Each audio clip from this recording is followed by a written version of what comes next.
तो हमने अपने पिछली वीडियो में पिछले 13 सम जो है compound interest on simple interest के किए थे। अब ये 14 सम है।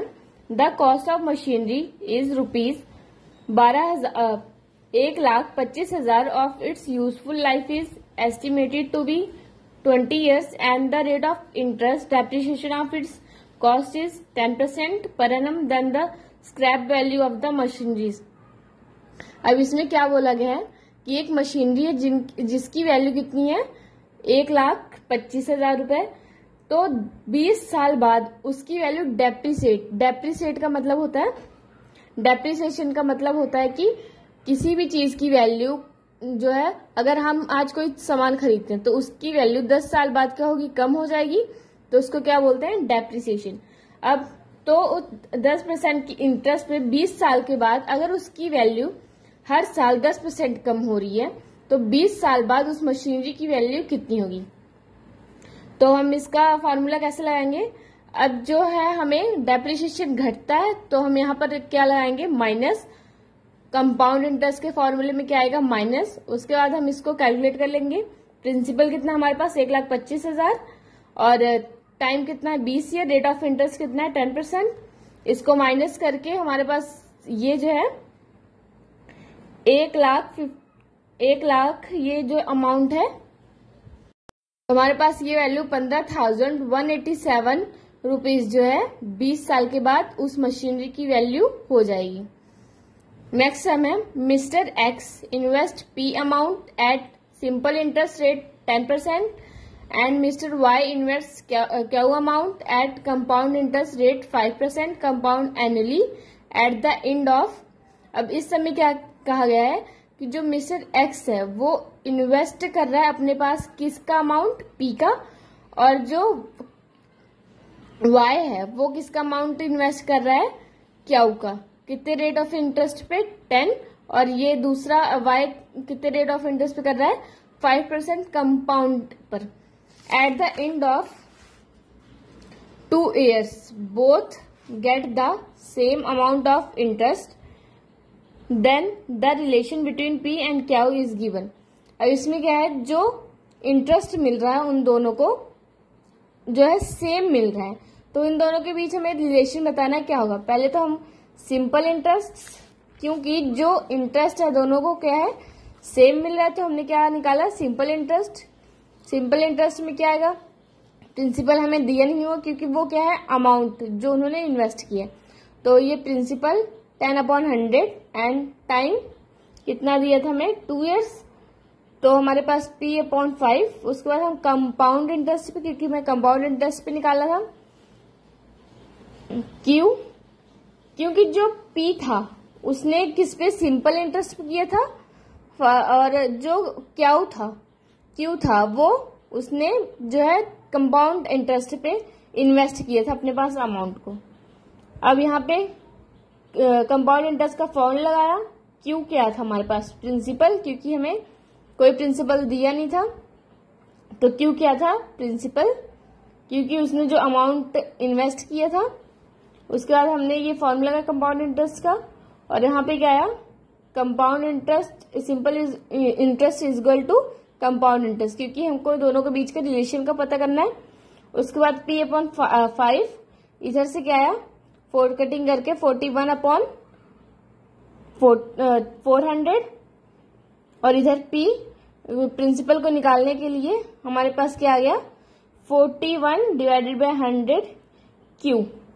तो जो इनका सिंपल इंटरेस्ट इसलिए सेम आया क्योंकि दोनों में प्रिंसिपल जो था सेम था, तभी इन दोनों का जो सिंपल इंटरेस्ट है वो 2 साल के बाद जो है सेम है। 16 सम है, if the difference of simple interest and compound interest is 72 at 12% for 2 years amount. हमें इसमें क्या बताना है, सिंपल इंटरेस्ट और कंपाउंड इंटरेस्ट का डिफरेंस जो है 72 है, 12% rate of interest 2 years। Let the principal को क्या माना हमने x, रेट ऑफ इंटरेस्ट कितना 12%, टाइम 2 years। सिंपल इंटरेस्ट सबसे पहले हमने क्या किया, सिंपल इंटरेस्ट को सॉल्व किया, क्या आया 24x/100। उसके बाद कंपाउंड इंटरेस्ट का फॉर्मूला लगा के कंपाउंड इंटरेस्ट को सॉल्व किया, फिर हमें क्या बताना है, इन दोनों के बीच में डिफरेंस। अब difference compound interest minus simple interest is equal to 72। तो कंपाउंड इंटरेस्ट और सिंपल इंटरेस्ट किसके इक्वल हैं दोनों? 72 के। तो इन दोनों को क्या किया, माइनस एलसीएम लेके हमारे पास ये आया और फिर एक्स की वैल्यू, मतलब हमारा एक्स को क्या माना था हमने, प्रिंसिपल हमारा कितना आ गया, 5000 रुपए जो है आंसर आ गया। Next 17 sum, the simple interest on a sum of money is 4/9 of the principal and the number of years is equal to the rate of interest per annum. तो इसमें क्या कहा है, जो सिंपल इंटरेस्ट कितना है 4/9 और जो principal and the number of years is equal to rate of interest. जो नंबर ऑफ ईयर है वो किसके इक्वल है, रेट ऑफ इंटरेस्ट के। तो हमने पी को क्या मान लिया, पी, क्योंकि प्रिंसिपल हमें कुछ दिया नहीं है, नंबर ऑफ ईयर्स भी नहीं दिए। जो नंबर ऑफ ईयर्स है मतलब R/R is equal to T, जो दोनों है इक्वल है। और सिंपल इंटरेस्ट कितना है 4/9। तो हमारे पास क्या आ गया, सिंपल इंटरेस्ट 4/9 पी। नेक्स्ट है number of years time is equal to rate of interest. अब सिंपल इंटरेस्ट का फॉर्मूला का पीटीआर 4/9 पी, क्योंकि हमारा सिंपल इंटरेस्ट कितना था 4/9 और रेट ऑफ इंटरेस्ट को हम इक्वल कितने के था, टाइम के। तो इधर टाइम की जगह क्या लगाएंगे, रेट ऑफ इंटरेस्ट, और रेट ऑफ इंटरेस्ट और प्रिंसिपल डिवाइडेड बाय 100। आर क्या आ गया, R square multiply by P divided by 100। इधर क्या आ गया 4p, पी से पी कट गया, इधर क्या बचा आर स्क्वायर डिवाइडेड बाय 100। अब आर स्क्वायर को निकालने के लिए, आर को निकालने के लिए हम क्या करेंगे, 4 ये जो है इधर आके मल्टीप्लाई हो गया और 9 इधर क्या हो जाएगा 400 डिवाइडेड बाय 9। तो 400 डिवाइडेड बाय 9 का स्क्वायर हमने निकाला, कितना आ गया 20/3%, जो क्या आ गया रेट ऑफ इंटरेस्ट।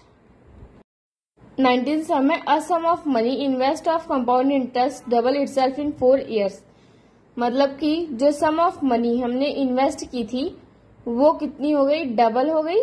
कितने साल में, 4 साल में। It becomes 32 times of itself at the same rate of compound interest. क्या हो गया बाद में, आगे जाके क्या हो गया 30 टाइम्स बार वो डबल हो गई 4 ईयर के बाद।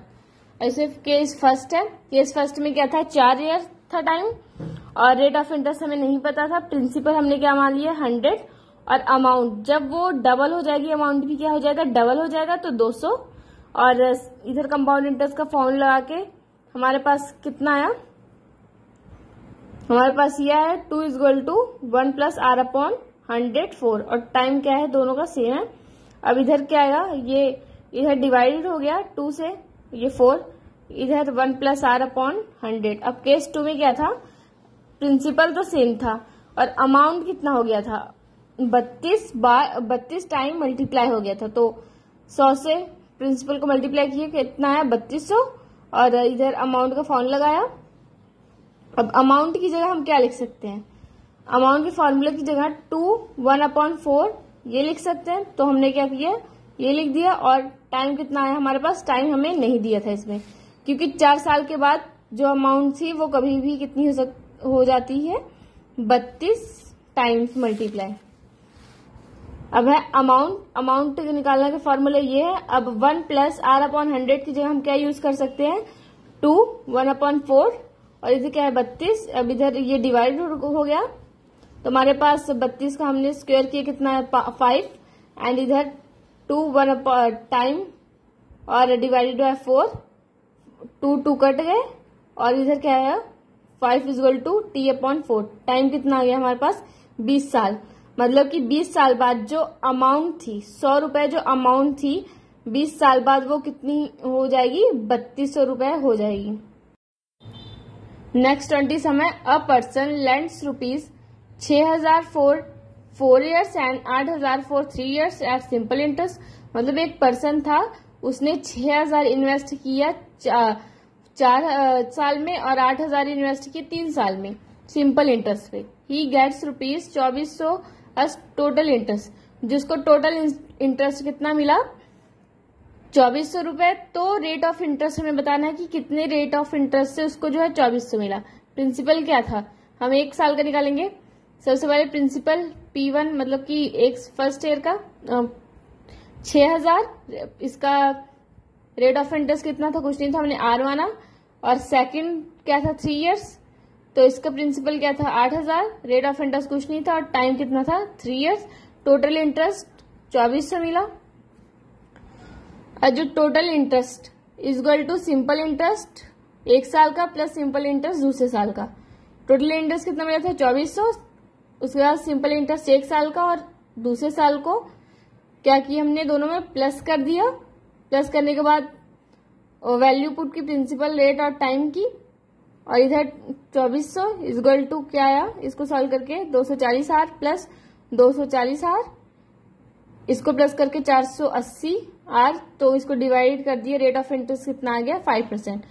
जो उसको टोटल इंटरेस्ट 2400 मिला था वो 5% रेट ऑफ इंटरेस्ट से कैलकुलेट करके उसको जो है 3 साल में और 4 साल में जो इंटरेस्ट मिला था वो 5% रेट ऑफ इंटरेस्ट से उसको मिला था अमाउंट।